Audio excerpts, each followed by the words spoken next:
Okay mga idol, so good day sa inyo lahat. Financially sa customer yung booking natin, but anyway, okay lang.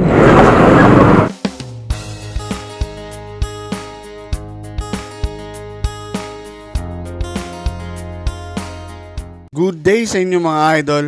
So ngayong araw na to magvo-voice over muna tayo dahil napakapangit ng audio ng nakuha nating footage o itong nirecord nating video. So ngayong araw bibiyahe tayo bilang isang Maxim delivery rider. Kung nakasubaybay kayo sa channel ko mga idol, nitong huli meron tayong in-upload na video patungkol dun sa Maxim fare rate.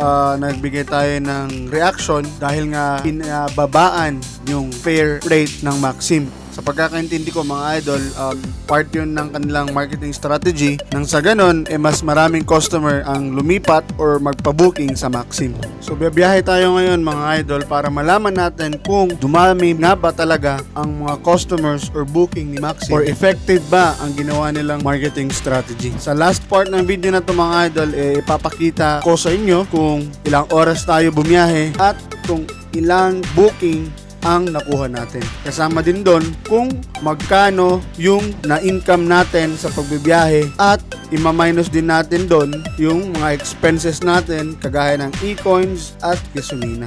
So tara, samahan niyo akong bumiyahe mga idol.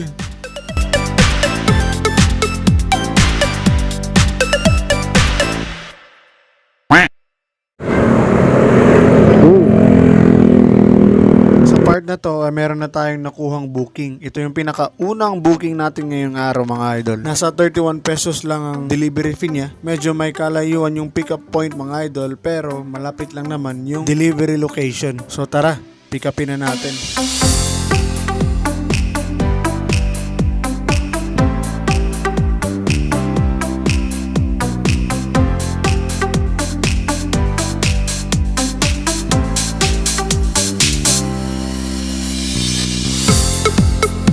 Nakarating na tayo sa pick up location mga idol.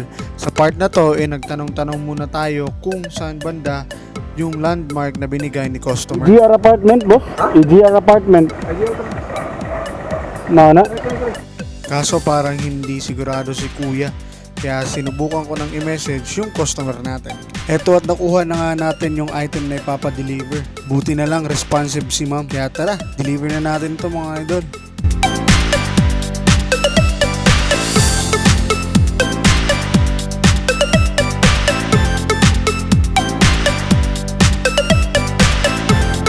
Bossing, may hambon. Ipabilin ro daw sa guide, bossing.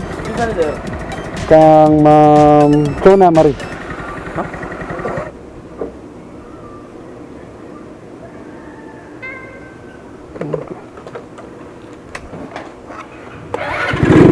Wow, salamat.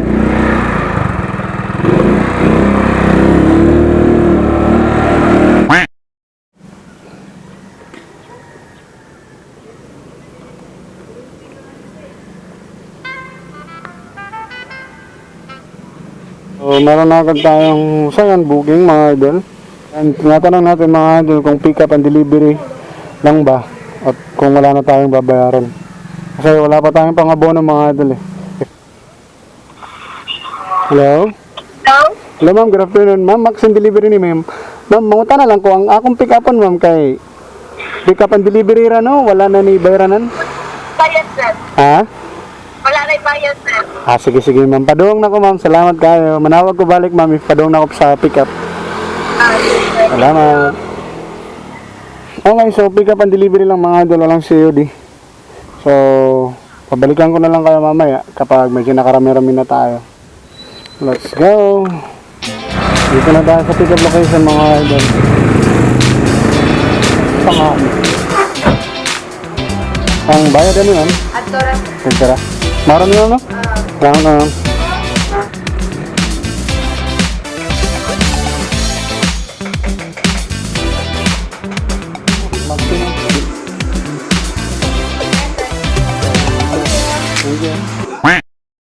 Hi ma'am, good evening. Good evening. Ma'am, Maxim delivery ma'am, mag-pick up ko ma'am. Na ako diri sa advance sa inyong store kanang sana. Nakabutang for rent MLBT low office. Kita kay hit man ma'am. Okay, Sa ko ni gawas. Yung delivery yan ni ma'am, Sira rin magbayad. si Lara. So, ayan mga idol. Alas 11 na, so gagarahin na tayo.